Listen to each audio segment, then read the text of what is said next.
মৌলভীবাজারে বেড়েছে অবৈধ ব্যাটারি চালিত অটোরিকশার দৈরথ্য। এ বিষয়ে বিস্তারিত জানাতে সরাসরি যুক্ত হচ্ছেন সহকর্মী সালেহ এলাহি কুটি। কুটি, এই অটোরিকশার দৈরথ্য নিরসনের প্রশাসন কোনো পদক্ষেপ নিচ্ছে না কেন?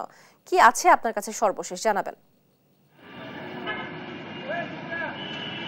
তুহা, আপনি যেমনটি বলছিলেন, মৌলভীবাজারে যে বিগত 2 থেকে 3 মাসে যে পরিমাণ ব্যাটারি চালিত 3 চাকার অটো রিকশার দৌরাত্ম্য মৌলভীবাজারে শুরু হয়েছে, ওটা অনেকটাই মৌলভীবাজারে যানজটের অন্যতম কারণ হিসেবে দাঁড়িয়েছে।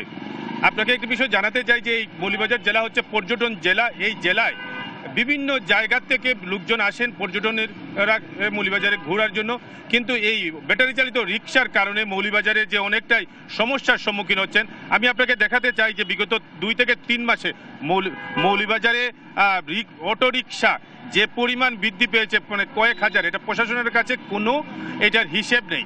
আমি কথা বলেছিলাম প্রশাসনের সাথে, পুলিশ প্রশাসন জানিয়েছেন যে তারা প্রতিনিয়ত এই ব্যাটারি চালিত রিকশার নিবারণের জন্য তারা অভিযান অব্যাহত রেখেছেন, কিন্তু বাস্তবে সেটা কার্যকর হচ্ছে না।